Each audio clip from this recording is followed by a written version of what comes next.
हरे कृष्णा। स्वागत है आप सभी का कृष्ण पुस्तक के 13वें दिन के सत्र में।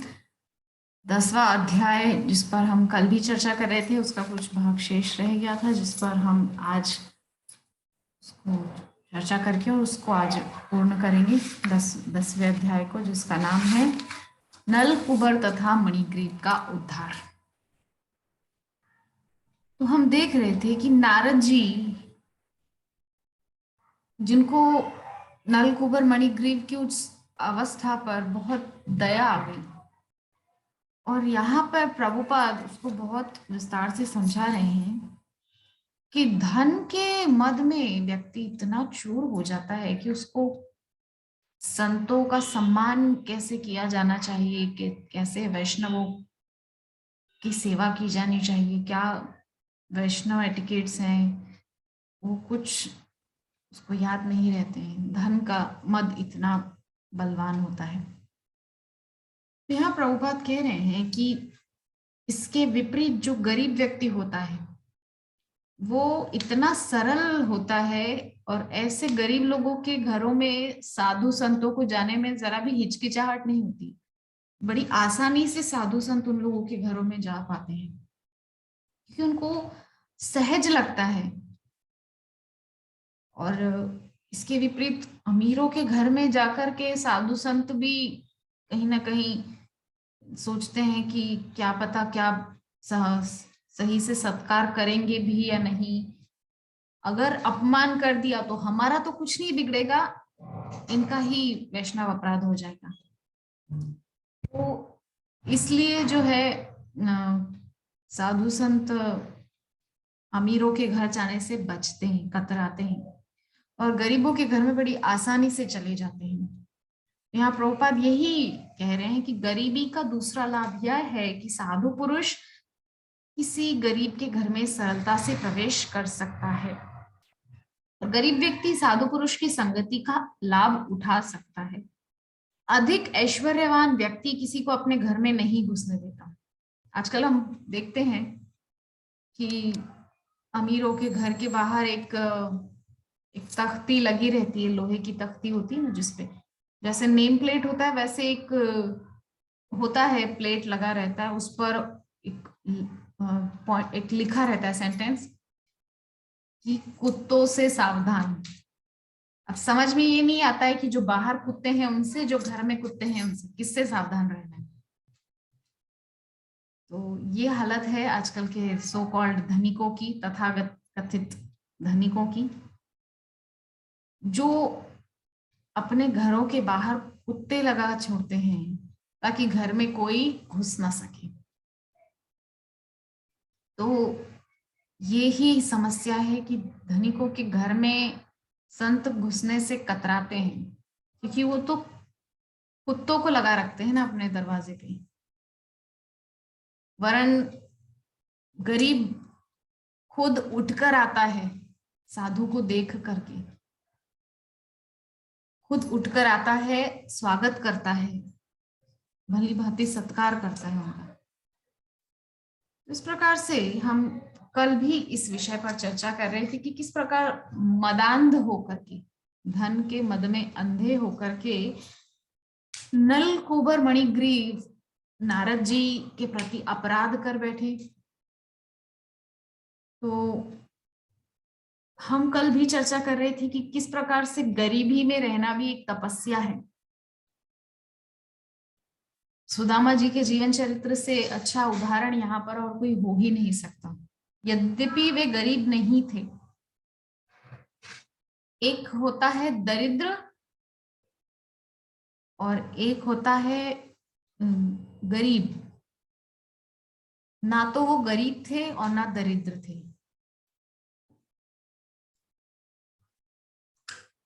वे एक शुद्ध भक्त थे।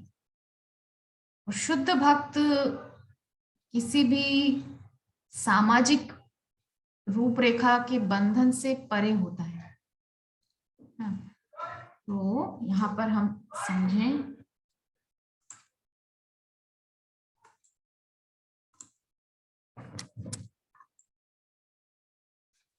कि जो गरीबी है वो एक तरीके की तपस्या है।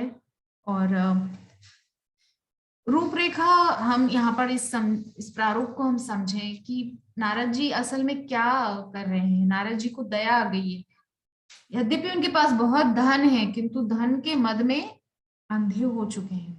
कुबेर के दोनों पुत्र नलकुबर और मणिपुर। यहाँ प्रभुपाद बता रहे हैं कि गरीब अमीरों की अपेक्षा कितना सहज और सरल होता है। तो गृहस्थ जो गृह कार्यों में व्यस्त रहने के कारण आध्यात्मिक उन्नति के विषय में सामान्यतः सब कुछ भूला रहता है, साधु पुरुष की संगति से लाभ उठा सकता है। तो हम सभी जानते हैं कि गृहस्थों को कहाँ समय होता है कि बैठ करके संतों की चरणों में बैठ करके थोड़ा सत्संग करें। आजकल की भाग दौड़ की जिंदगी, एक अंधी दौड़ में भागे जा रहे हैं सब। पता नहीं किस तरफ दौड़ी जा रही है दुनिया, क्या हासिल करने की इतनी दौड़ धूप लगी हुई है। असल में लक्ष्य सभी का केवल एक है, वो है कृष्ण से प्रेम। किंतु माया के जो पर्दे आ गए हैं बीच में, कुंती महारानी ने कहा है कि माया जवनिका छन्ना, कि हे भगवान ये जो माया का पर्दा है इसकी वजह से हम आपके असल स्वरूप को जो है ना पहचान नहीं पाते। मैं तो यही सोचती थी कि आप तो मेरे भैया के बेटे हैं, मेरे भतीजे हैं, मैं आपकी बुआ हूँ, और मेरे जो पुत्र हैं वो आपके भाई हैं, और मेरे पुत्रों के आप भाई लगते हो, और मेरे जो भैया हैं वो मेरे पुत्रों के मामा हैं। इस प्रकार से बस ये जो संबंधों का ये हेर फेर था बस मुझे यही समझ आता था। किंतु माया जवनिका छन्ना मतलब माया का पर्दा आपके संसर्ग में आने से जो है हट जाता है। तो माया का जो ये पर्दा है इसको आप हटा दीजिए। तो भगवान अपने प्रिय भक्तों के ऊपर से उस माया के पर्दे को हटा देते हैं। तो इसीलिए यद्यपि जो गृहस्थ होते हैं उनको तो कुछ समय नहीं होता कि साधु के संग करें, सत्संग करें। तो साधु पुरुष की संगति से लाभ उठा पाते हैं कौन? जो जान पाते हैं कि साधु संतों का संग करने से हमें जो माया का पर्दा है वो हट जाएगा। तो हम चर्चा कर रहे थे कि असल में सबका लक्ष्य है तो एक ही, कृष्ण को, यानी कि उस शाश्वत प्रेम को सब पाना चाहते हैं। कृष्ण क्या है? हम सबका शाश्वत प्रेम है। असल में हम पाना उसी को चाहते हैं, किंतु माया का पर्दा बीच में आने से हम ये नहीं जान पाते कि असल में हमको उस कृष्ण प्रेम को पाना है या इस भौतिक जगत को पाना है। इसी माया जवनिका को जवनिका मतलब पर्दा, कर्टेन। तो कुंती देवी उसी जवनिका यानी कि उस पर्दे को ही हटाने की बात कर रही है, क्योंकि तभी तो हम समझ पाएंगे कि हमारा असल लक्ष्य क्या है। और आजकल के जो भाग दौड़ भरी जिंदगी में जो जी रहे हैं उनके साथ यही समस्या है कि वो पर्दा है बीच में, वो भाग उसी तरफ रहे हैं, उसी प्रेम की तरफ, शाश्वत प्रेम की तरफ। किंतु पर्दा होने से वो समझ रहे हैं कि मुझे शाश्वत प्रेम इस संसार में मिलेगा। तो समस्या जो है यही है कि साधु संग नहीं कर रहे हैं, सत्संग नहीं करेंगे तो ये माया का पर्दा हटेगा नहीं और हम अपने असली लक्ष्य को पहचान नहीं पाएंगे, है ना। तो यदि लोग साधु पुरुषों तथा भगवत भक्तों की संगति से वंचित रहकर भौतिक ऐश्वर्य तथा झूठी प्रतिष्ठा से फूले रहे तो इससे क्या लाभ? वही जिस पर हम अभी चर्चा कर रहे थे कि असल में हमको चाहिए कृष्ण से प्रेम, हम उनको प्रेम देना चाहते हैं, उनसे प्रेम पाना चाहते हैं। किंतु भगवत भक्तों की संगति हम जब तक नहीं करेंगे तो हमको तो यही लगेगा कि हमारा जीवन का लक्ष्य है बस यही, मकान बनाना, गाड़ी खरीदना, अच्छी 25-30 हजार, 50-60 हजार की एक जॉब हासिल करना, एक अच्छी लड़की या एक अच्छे लड़के से शादी करना, बच्चे पैदा करना, दैट्स इट। बस इतना ही हमारा लक्ष्य है। हम तो यही समझेंगे ना। कब तक? जब तक हमको सत्संग नहीं मिलता। जब सत्संग मिल जाएगा तो ये सब चीजें हो जाएंगी गौण, निम्न हो जाएंगी हमारे लिए। ये हो जाएंगी हमारे लिए लोअर प्रायोरिटी। टॉप प्रायोरिटी हमारे लिए रहेगी तब कृष्ण चरणों की प्राप्ति। तो तत्पश्चात नारद ऋषि ने सोचा कि यह उनका धर्म है कि इन देवताओं को वो ऐसी स्थिति में पहुंचा दें जहां वे भौतिक ऐश्वर्य तथा प्रतिष्ठा से झूठे ही गर्वित ना हो। किस अवस्था में पहुंचा दिया नारद जी के शाप ने उनको? वृक्ष अवस्था में। अब वृक्ष क्या तो अभिमान करेगा, और क्या तो वृक्ष धन अर्जन करेगा, किसी भी प्रकार से क्या मतलब वृक्ष कर पाएगा? तो जड़ अवस्था में होता है ना। ऐसी जड़ अवस्था में वृक्ष है तो ना तो उसको धन का अभिमान होने वाला है, ना ही कोई सगे संबंधियों का अभिमान होगा, ना गाड़ी बंगले मकान इसका अभिमान होगा। एक जैसे खड़े रहो सालों साल, धूप लग रही है, बारिश लग रही है, ठंडी लग रही है, कुछ भी हो, खड़े रहो, है ना। तो उस अभिमान से जो मद था उनको, धन का मद, स्त्रियों का मद, उससे उनको बाहर निकालने के लिए ही नारद जी ने उनको वृक्ष योनि में भेजा था, ताकि वो समझ सकें कि असल में ये सब नाशवान है, सब समाप्त हो जाता है एक समय पर। तो नारद जी दयालु थे और वे उन्हें पतित जीवन से उबारना चाह रहे थे, किंतु वे तमोगुणी थे और अपनी इंद्रियों को वश में न रख सकने के कारण विषयी जीवन के प्रति लिप्त थे। तो संत तो रामचरितमानस में भी तुलसीदास जी ने कहा है कि संत हृदय नवनीत समाना। संतों का जो हृदय है वो नवनीत के समान होता है। नवनीत क्या होता है? जरा सी उसमें गर्मी लगे, आंच लगे, तुरंत पिघल जाता है। इसी प्रकार से संतों का हृदय तुरंत पिघल भी जाता है। ऐसे कई उदाहरण हैं शास्त्रों में, भागवत में कई उदाहरण हैं। देवल ऋषि, देवल ऋषि के प्रति हुहु नाम के गंधर्व ने अपराध किया था। देवल ऋषि ने क्रोध में आकर शाप तो दे दिया कि जाओ तुम, बहुत पांव, तुमको नीचे से पांव पकड़ने का शौक है ना, अब जाओ तुम ग्राह बनो और ऐसे ही पांव पकड़ते रहो सबका, जाओ। तो शाप दे दिया। अब जब गिड़गिड़ाने लगा कि नहीं नहीं मैं तो गंधर्व हूं, आप कहाँ मुझे ग्राह योनि में डाल रहे हैं, मैं तो गंधर्व हूं, तो देवल ऋषि को दया आ गई तुरंत। बोले ठीक है, भगवान के सुदर्शन चक्र का स्पर्श होगा और तुम पुनः तुम्हारे जो तुम्हारे गंधर्व योनि को तुम प्राप्त हो जाओगे पुनः तुम। ये हुहु हाहा दो भाई हैं, हुहु और हाहा नाम के दो भाई हैं, गंधर्व हैं।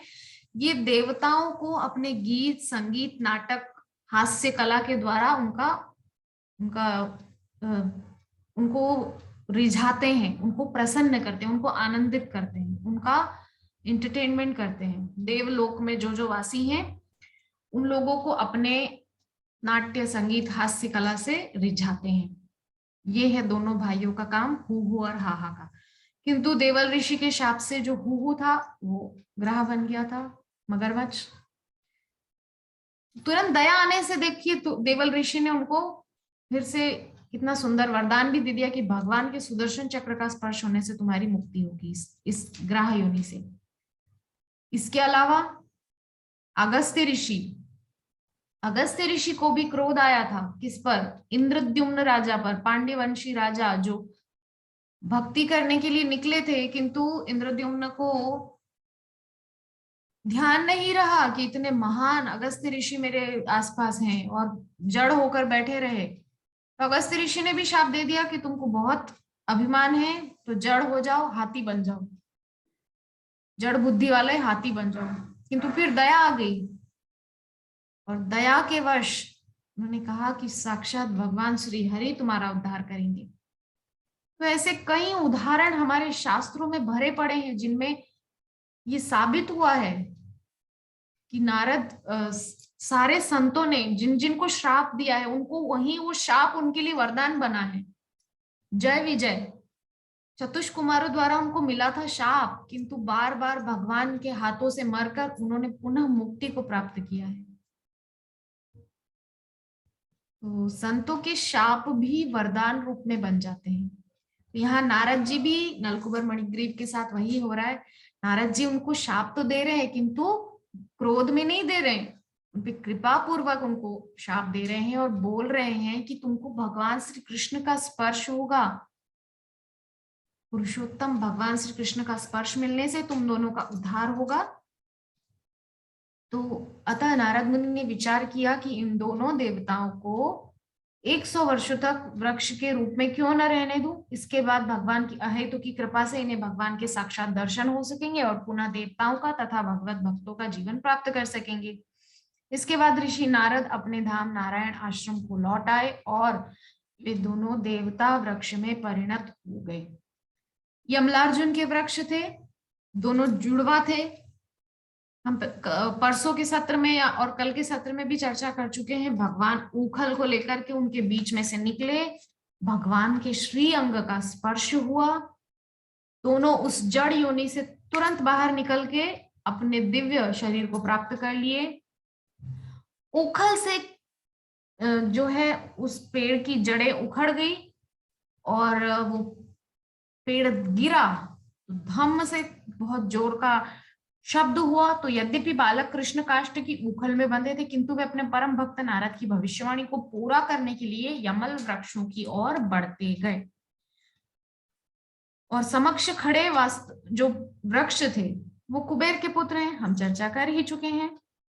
यद्यपि वे स्वयं उस मार्ग से आगे निकल गए किंतु काष्ठ का उखल बड़ा होने के कारण वृक्षों के बीच में फंस गया। छोटे से कन्हैया है 3-4 वर्ष के, वो तो निकल गए पार करके, है ना। तो जो ही उन्होंने बल लगाकर रस्सी खींचना चाही तो शाखाओं समेत धम्म से पृथ्वी पर वो वृक्ष गिर पड़े और अग्नि के समान प्रज्वलित 2 महापुरुष वहां से प्रकट हुए वृक्षों में से और सारी दिशाएं जगमगा उठी। तो दोनों विशुद्ध पुरुष बालक कृष्ण के समस्त उपस्थित हो गए और हाथ जोड़कर स्तुति करने लगे। क्या कह रहे हैं कि वाणी गुणानुकथने श्रवणौ कथायाम हस्तौ च कर्मसु मनस्तव पादयोर्नः स्मृत्याम शिरस्तव निवास जगत प्रणामे दृष्टि सताम दर्शने स्तु भवत तनूनाम। बहुत ही सुंदर स्तुति इस श्लोक के माध्यम से कहना चाह रहे हैं नलकुबर मणिग्रीव की, हे पुरुषोत्तम भगवान श्री कृष्ण की वाणी गुणानुकथने, हे भगवान आप भगवान योगेश्वर हैं। विद्वान ब्राह्मण जानते हैं कि यह दृश्य जगत आपकी उन शक्तियों का विस्तार है जो कभी प्रकट होती हैं और कभी अप्रकट रहती हैं। समस्त प्राणियों के जीवन, शरीर तथा इंद्रियों के आदिदाता आप हैं। आप शाश्वत ईश्वर भगवान विष्णु हैं जो सर्वव्यापी हैं तथा प्रत्येक वस्तु के शाश्वत नियामक और नित्य काल हैं। आप इस दृश्य जगत के मूल स्रोत हैं जो प्रकृति के तीनों गुण सतो रजो तमो के अधीन कार्य कर रहा है। हम पहले भी चर्चा कर चुके हैं कि भगवान के अधीन है प्रकृति और प्रकृति के अधीन है हम सब जीव, है ना। तो आप नाना रूपधारी प्राणियों में परमात्मा रूप में निवास करते हैं और भली भांति जानते हैं कि उनके शरीरों तथा मनों के भीतर क्या हो रहा है। हम बहुत अच्छे से जानते हैं इस बात को, कई संतों ने भी इस बात को समझाया है कि भगवान है अंतर्यामी, उनका एक नाम है अंतर्यामी। तो जब भगवान अंतर्यामी हैं तो कुछ बोलकर उनको बताया क्यों जाए कि मुझे ये चाहिए या मुझे ये कष्ट है। अंतर्यामी होने के नाते वो तो सब जानते हैं कि क्या क्या चल रहा है अंतर में, है ना। तो अतः आप समस्त जीवात्माओं के समस्त कार्यों के श्रेष्ठ निदेशक हैं। यद्यपि आप माया के गुणों के वशीभूत वस्तुओं के बीच रहते हैं, किंतु ऐसे कलुषित गुणों से प्रभावित नहीं होते। आज सुबह श्रीमद् भागवतम जो नित्य अध्ययन की करती हूँ, उसमें मैंने देखा तृतीय स्कंद में भगवान अपने अलग अलग रूपों से, जो विराट रूप है भगवान का, उस एक एक अलग अलग रूप से भगवान सृष्टि के एक एक जो तत्व हैं उसमें प्रविष्ट हो रहे हैं, किंतु फिर भी उससे भिन्न है, उसमें उससे अलग भी है, उसके अंदर समाहित भी है, उससे लिप्त नहीं है। ये भगवान की एक अचूक माया है जिसको हम नहीं समझ सकते। उसमें होकर भी उसमें नहीं होना, ये भगवान की ही सामर्थ्य है। तो आगे कह रहे हैं नलकुबर मणिग्रीव कि आप परब्रह्म कहलाते हैं, जो अपनी अंतरंगा शक्तियों के कारण महिमा मंडित है। हम सभी जानते हैं भगवान जब कृष्ण रूप में आए तो जगह जगह अपनी अंतरंगा बहिरंगा शक्तियों का उपयोग करके उन्होंने अपनी लीलाओं का विस्तार किया है। हे भगवान वासुदेव, हम आपके चरण कमलों में सादर नमस्कार करते हैं। क्या कह रहे हैं कि वाणी गुणानुकथने, हमारी वाणी सदैव आपके गुणों का गान करती रहे। वाणी गुणानुकथने श्रवणों कथायाम, हमारे श्रवण केवल और केवल आपकी कथा सुनते रहें और कथा सुनने के लिए व्याकुल रहें। हस्तौ च कर्मसु मनस्तव पादयोर्नः, हाथ सदैव आपकी और आपके भक्तों की सेवा में लगे रहें। मन सदैव आपके चरण कमलों में ही लिपटा रहे, जैसे भंवरा नहीं कमल से लिपटा हुआ रहता है, ऐसे ही हम सदैव, हमारा मन सदैव आपके चरण कमलों से लिपटा रहे। स्तौ च कर्मसु मनस्तव पादयोर्नः, स्मृत्याम शिरस्तव निवास जगत प्रणामे, स्मृति में सदैव आप बने रहें। प्रहलाद जी भगवान जब सम्मुख प्रकट हो गए नृसिंह रूप से, तब भी उनसे क्या मांग रहे हैं? नृसिंहदेव ने बहुत कहा कि नहीं, हमारी इच्छा है, आप कुछ मांग लो प्रहलाद, हम देना चाहते हैं आपको सच में। तब क्या मांग रहे हैं प्रहलाद जी? कि मुझे आपसे कभी कुछ मांगने की इच्छा ही मेरे अंदर ना हो, बस ऐसा दे दो मुझे, आप केवल एक ही चीज दे दो कि मेरे अंदर आपका स्मरण बना रहे निरंतर। स्मरण भक्ति के आचार्य प्रहलाद जी, और स्मरण भक्ति के आचार्य पद पर होने के बावजूद वो भगवान से एक ही चीज मांग रहे हैं कि मैं सदैव आपका स्मरण करता रहूं। तो स्मृत्याम शिरस तव निवास जगत प्रणामी, मेरी स्मृति में सदैव आप बने रहें। शिरस्तव निवास जगत प्रणामी, आपके चरण कमलों में हमारा शीश सदैव झुकता रहे। दृष्टि सताम दर्शनेस्तु भवत तनूनाम, दृष्टि सदैव आपके दर्शन के लिए लालायित रहे। आपके उस अद्भुत श्री रूप, उस श्री अंग को देखने के लिए, उस सांवली सलोनी मूरत को देखने के लिए हमारे नेत्र सदैव लालायित रहें। बस आप ऐसी ही कृपा करो। पूर्ण रूपेण पूर्ण श्री अपने पूर्ण अंगी सेवा चाह रहे हैं, एक एक इंद्री से कृष्ण की सेवा करना चाह रहे हैं।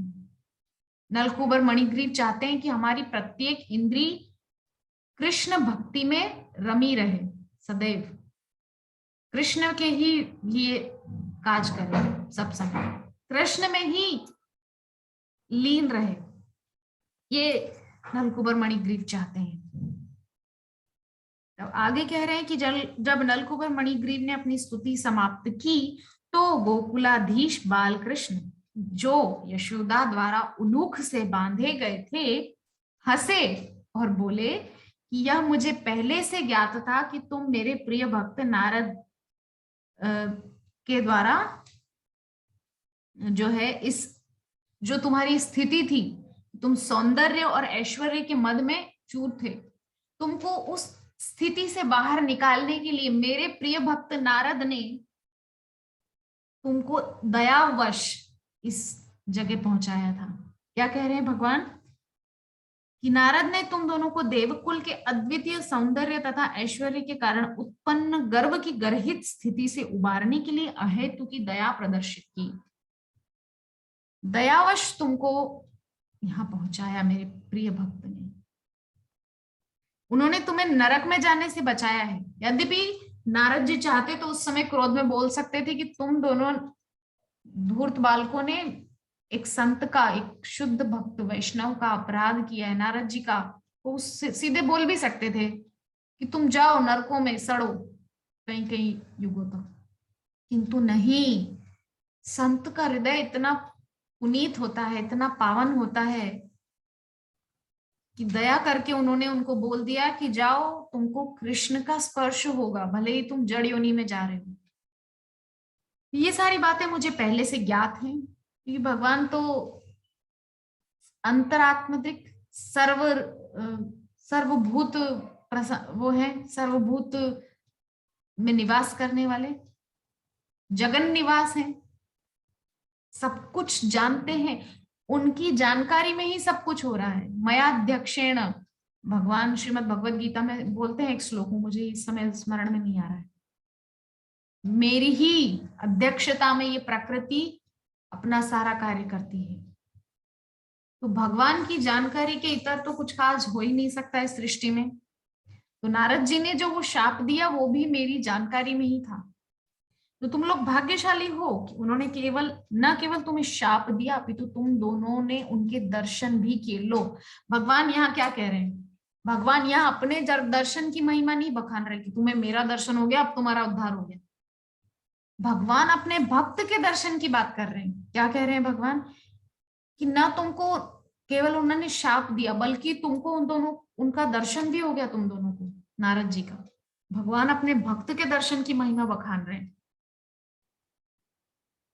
तो हमको भी, कुछ लोग होते हैं जो कहते हैं कि जब देखो जब ये इस्कॉन वाले, चोटी वाले, धोती कुर्ता पहने, किताबें लिए हाथों में घूमते रहते हैं, बस यहाँ से वहां जब देखो जब दिखते रहते हैं। तो जो लोग ऐसा सोचते हैं उनसे मेरा यही निवेदन है कि जहां आपको भक्तों का दर्शन हो, आप उनका सम्मान न कर सके तो कोई बात नहीं, किंतु उनका अपमान न कीजिए, क्योंकि इस वैष्णव अपराध का दंड बहुत भयंकर होता है। भगवान अपने दोषी को माफ कर सकते हैं, अपने भक्त के दोषी को माफ नहीं कर सकते। महाप्रभु ने इसको स्पष्ट किया है अपनी लीलाओं में। महाप्रभु का बहुत अपराध किया था जगाई माधई ने, बहुत बार महाप्रभु के साथ उन्होंने अनिष्ट किया, महाप्रभु की छवि को खराब करने का बहुत प्रयास किया उन्होंने नवद्वीप में, किंतु महाप्रभु ने उनको सीधा सीधा माफ कर दिया, बिल्कुल ध्यान नहीं दिया उनकी गलतियों पर। किंतु जब महाप्रभु के प्रिय, प्राणों से प्रिय नित्यानंद प्रभु पर हमला किया जगाई माधई ने, प्राण घातक हमला, प्राणों से प्रिय महाप्रभु के प्राण श्री नित्यानंद प्रभु पर जब उन्होंने आघात किया, तो अपने प्राणों से प्रिय नित्यानंद प्रभु के अपराधियों को महाप्रभु क्षमा नहीं कर पाए। तब उन्होंने कहा, अगर तुमको मेरा प्रिय नित्यानंद सब क्षमा करे तब ही मैं कुछ कर सकता हूं। और हम अम्बरीश महाराज के जो प्रसंग है श्रीमद् भागवत में, उससे भी हम जानते हैं इस बात को, भगवान अपने अपराधी को क्षमा कर सकते हैं, अपने भक्त के अपराधी को क्षमा नहीं कर सकते।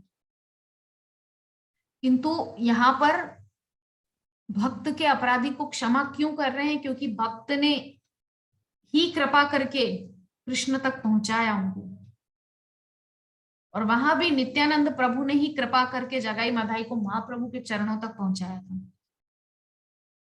और अम्बरीश महाराज के प्रसंग में भी अम्बरीश महाराज ने स्वयं क्षमा किया दुर्वासा ऋषि को, तब दुर्वासा ऋषि विष्णु से भी क्षमा मांगे और सुदर्शन चक्र से भी क्षमा मांगे। तो भक्त का अपराध भगवान सहन नहीं कर सकते। प्रबल प्रेम के पाले पड़कर प्रभु को नियम बदलते देखा। अपना मान टल जाए, भक्त का मान न टलते देखा। ये भगवान की भक्त वत्सलता है, भक्त वत्सलता का सूचक है, प्रमाण है।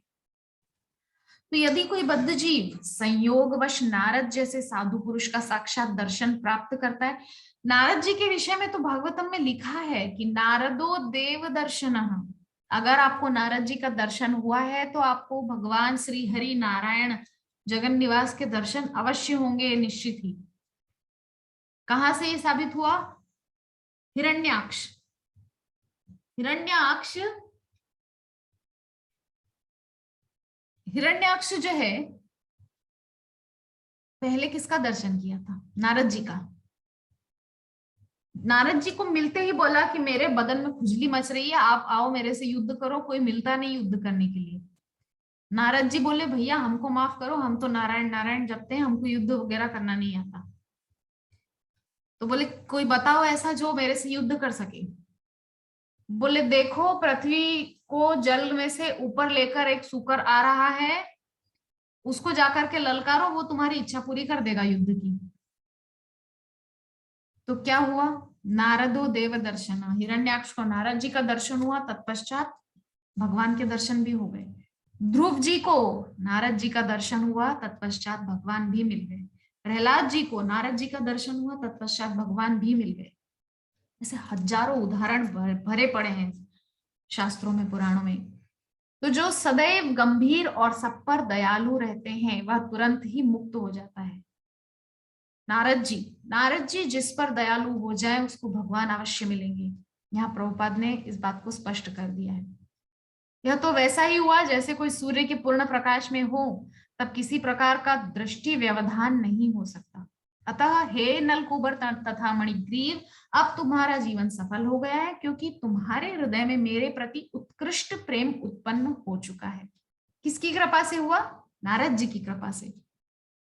इतना समय उस योनि में रहे ना, वृक्ष योनि में, तो सारा अहंकार चला गया उनका। अहंकार चला गया तो हुआ प्रेम का उदय हुआ, कृष्ण प्रेम का उदय हुआ।